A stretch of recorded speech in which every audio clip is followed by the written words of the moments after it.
put your phone or device aside and immerse yourself in this audio story. Perfect for listening on the move, while relaxing, or for bedtime listening. We release new stories daily, so make sure to like and subscribe to not miss out. This story is based on true events. The Prime Minister's text messages. In the spring of 2021, a financial empire collapsed in 72 hours. $4 billion vanished. 50,000 jobs hung in the balance. And at the center of it all stood a former British Prime Minister. His reputation in ruins, his phone records subpoenaed, accused of selling political access to a banker who promised to revolutionize finance. But this wasn't just another corporate scandal. This was something darker. A story of how the lines between government and private wealth became so blurred that no one could tell where democracy ended and the business empire began. This is the story of Greensill Capital, the dark business story of political finance taken to its most dangerous extreme. The question isn't how it collapsed. The question is how it was ever allowed to exist at all.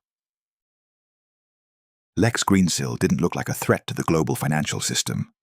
Born on a watermelon farm in rural Australia, he spoke with a soft accent and dressed in tailored suits that whispered wealth rather than screamed it. By 2011, he'd worked his way up through Morgan Stanley and Citigroup, specializing in an obscure corner of finance called supply chain finance. It was boring. It was technical. And that's exactly what made it dangerous. Supply chain finance is simple in theory. A company sells goods to a buyer but doesn't get paid for 30, 60, or 90 days. That gap in cash flow can strangle businesses. Enter the financier, someone who pays the supplier immediately, takes a small fee, and then collects the full amount from the buyer later. It's essentially a short-term loan disguised as a payment service. And Greensill saw something others didn't. He saw a way to turn this boring banking service into a financial empire worth billions. In 2011, Greensill Capital was founded in London. Not Sydney, not New York. London, the city where political access still opened doors that money alone couldn't. And Greensill understood the wealth and power dynamics of the British establishment better than most native sons. Within months, he'd made a move that would define everything that followed. He hired Bill Crothers, a senior British civil servant, as a part-time advisor. Not after Crothers left government, while he was still serving. Crothers was the government's chief commercial officer, responsible for billions in public procurement. And now, he was also on Greensill's payroll. The corporate scandal was hiding in plain sight, dressed in the language of innovation and efficiency. Greensill pitched his services to the National Health Service, to government contractors, to the civil service itself. He called it democratizing capital. He said he was helping small suppliers get paid faster. But what he was really doing was inserting himself as a middleman into the flow of public money. And it worked. Pharmacies that supplied the NHS started using Greensill's services. Local councils explored his financing options. Government-backed schemes promoted his technology.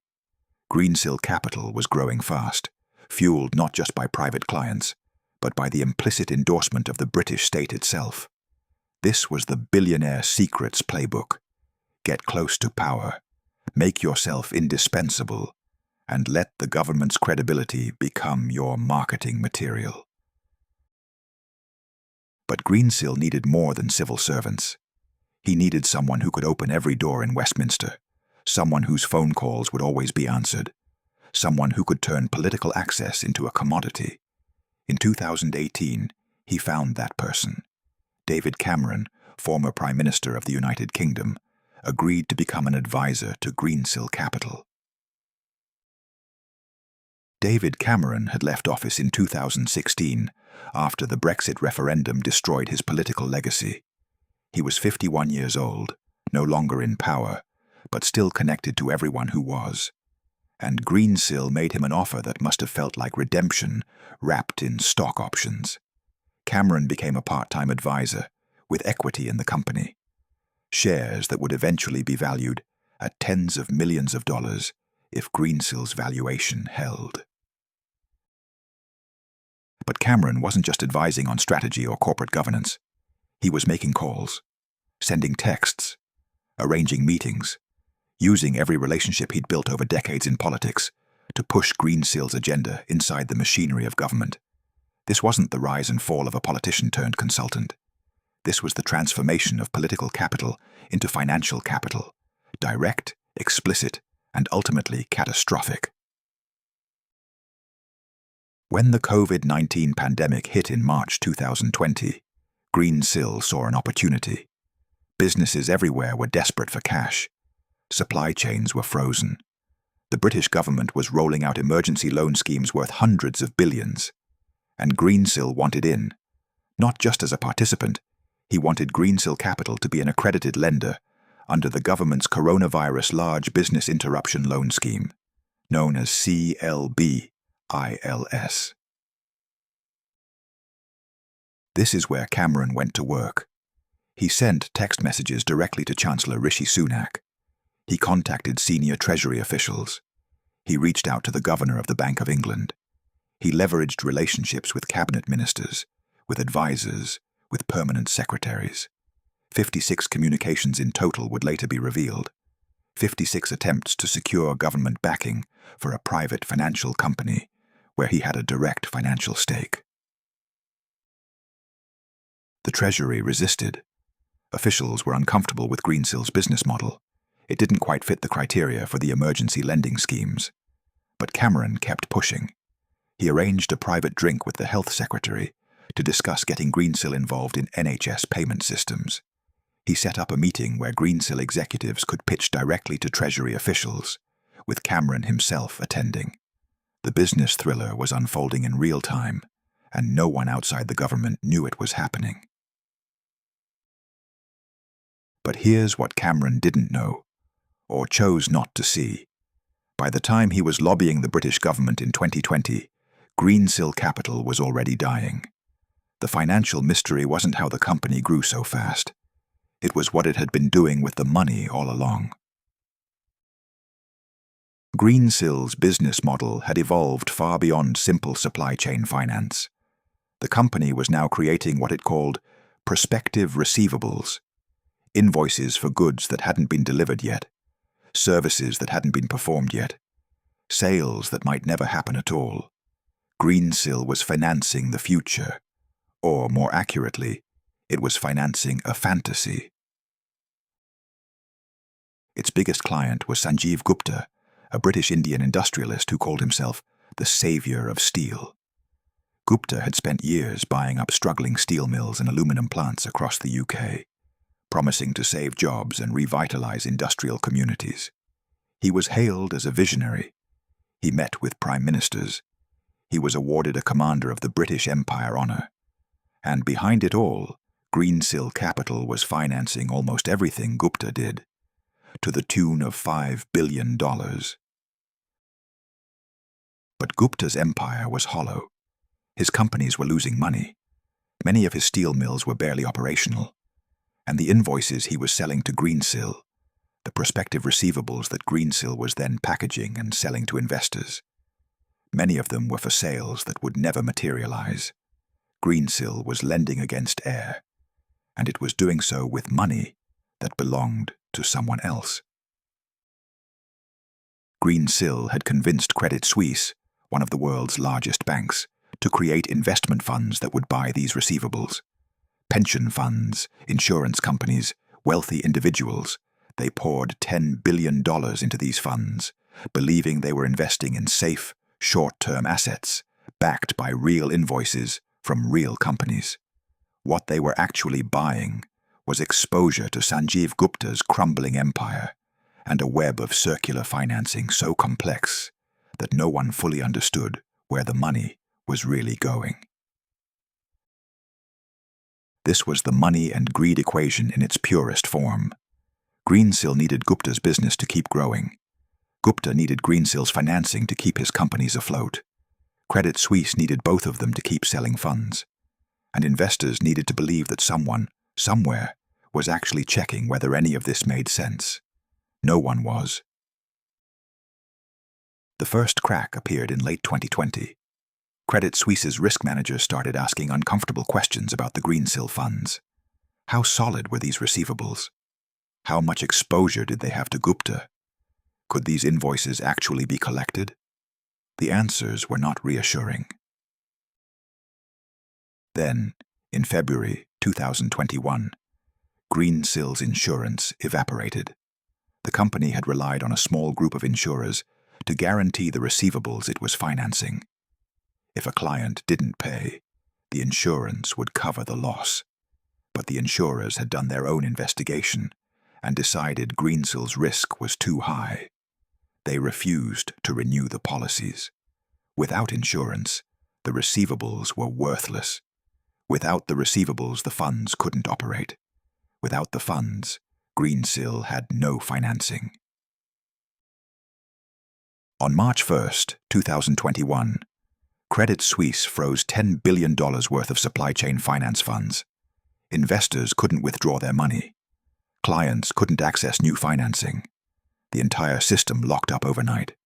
1 week later, Greensill Capital filed for insolvency. The business documentary of the collapse played out in real time across global financial media. $4 billion of investor money was trapped, possibly lost forever. Sanjeev Gupta's steel empire began to disintegrate, with 5,000 jobs in the UK alone at immediate risk. Australian investors lost their life savings. German municipalities saw pension funds wiped out. And David Cameron, the former Prime Minister who had spent months championing Greensill to his government colleagues, watched his shares become worthless and his reputation collapse for the second time in 5 years. But the real scandal was only beginning to emerge, because when journalists and investigators started digging through the wreckage, they discovered something that went far beyond a failed business. They discovered a systematic blurring of the lines between government and private finance that had infected the highest levels of British politics. The texts emerged first. Cameron's messages to Chancellor Rishi Sunak, sent over personal WhatsApp accounts, asking for Greensill to be included in emergency government programs. "I genuinely believe this will be helpful in the long term," Cameron wrote. He didn't mention that he stood to make millions if Greensill succeeded. He didn't disclose that he'd been messaging the Chancellor as a paid advisor to a private company, not as a concerned former colleague. Then came the revelation about Bill Crothers, the civil servant who had worked for Greensill while still in government. It turned out he wasn't the only one. Multiple officials with access to government procurement decisions had taken positions with Greensill, or had helped the company while still on the public payroll. The corporate scandal wasn't just about Greensill exploiting relationships. It was about government officials actively participating in that exploitation. Parliament launched an inquiry. Cameron was called to testify. Under questioning, he admitted that his approach had been too persistent and that he should have communicated through more formal channels. But he insisted he'd done nothing wrong. He'd believed in Greensill's mission, believed in helping businesses through the pandemic, and believed that his contacts in government should be willing to listen to good ideas regardless of where they came from. The inquiry's final report was devastating. It concluded that Cameron had committed a significant lack of judgment in his lobbying activities.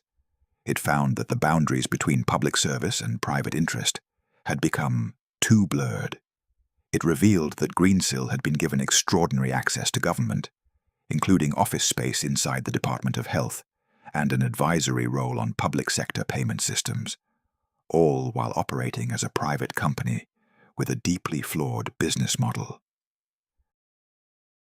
But no laws had been broken. No criminal charges were filed against Cameron or any British official.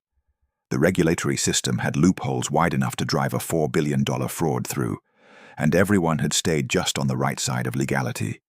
even as they destroyed the public's trust in government neutrality. The investigations spread globally.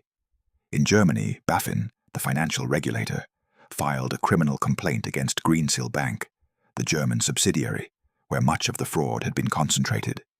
Executives were arrested. Documents were seized. The evidence showed that Greensill Bank had created fake invoices, falsified client signatures, and misled regulators about the quality of its loan book for years. In Australia, investors who'd put their retirement savings into Greensill-linked funds watched helplessly as administrators tried to recover pennies on the dollar. Class action lawsuits were filed against Credit Suisse for selling toxic assets as safe investments. The bank eventually paid out hundreds of millions in settlements, but it never admitted wrongdoing. Sanjeev Gupta's empire entered a slow-motion collapse. Without Greensill's financing, his companies couldn't function. Steel mills closed.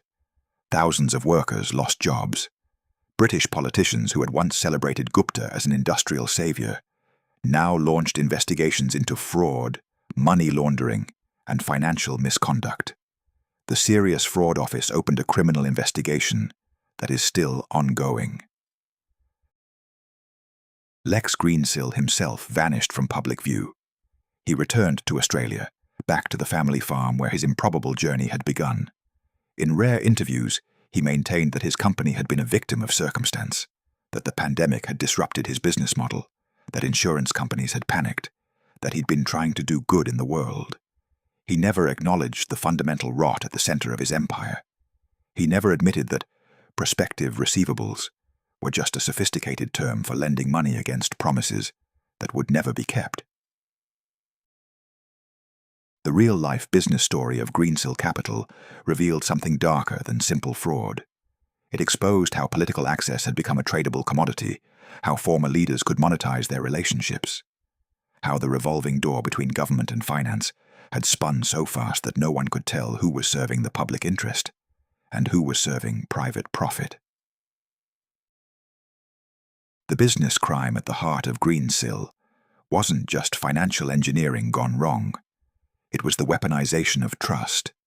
Greensill built his empire by convincing powerful people that he was on their side, that he wanted to help small businesses, to modernize government, to democratize finance. And because he had the endorsement of former prime ministers and current officials, everyone else assumed someone had done the due diligence. No one had.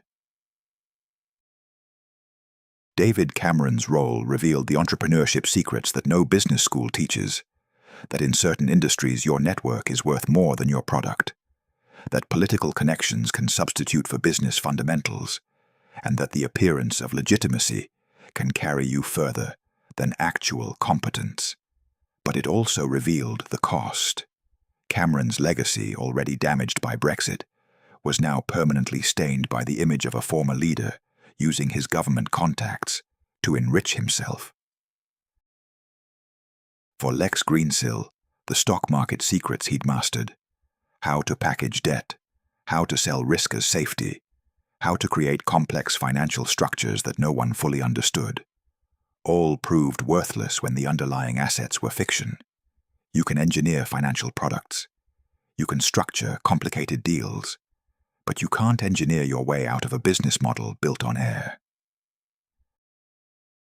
The broader lesson is about the invisible corruption of access. Greensill never bribed anyone. Cameron never took a direct payment for making phone calls. Bill Crothers never explicitly traded government contracts for personal gain. But the system was corrupted nonetheless.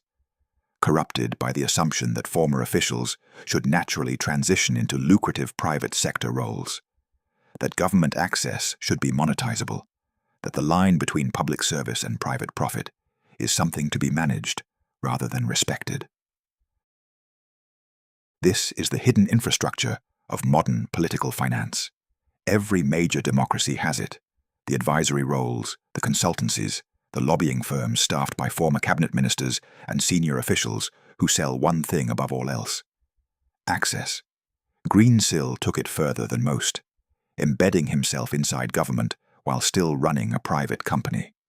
But the model exists everywhere, And until the incentives change, there will always be another Lex Greensill, another David Cameron, another company that mistakes political connections for a sustainable business plan.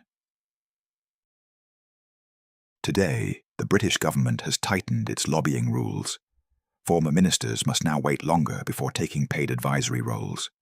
Communications with government must go through official channels. Civil servants are banned from taking paid private sector roles while still in office. These reforms sound impressive. They will change nothing. Because the real scandal of Greensill Capital wasn't that laws were broken. It was that they weren't. Everything that happened, the political access, the government endorsements, the conflicts of interest, the transformation of public credibility into private wealth, all of it was legal. The system is working exactly as designed. Somewhere tonight, another Lex Greensill is building a company. Another David Cameron is making calls. Another Sanjeev Gupta is promising jobs and prosperity. And when it collapses, and it will collapse, we'll act shocked that anyone could have believed it would last. But we know. We've always known. We just choose to look away until the bill comes due. That's the real dark side of business. Not the fraud itself, but our willingness to pretend it's not happening until it's too late to stop. Subscribe and listen to our next story below.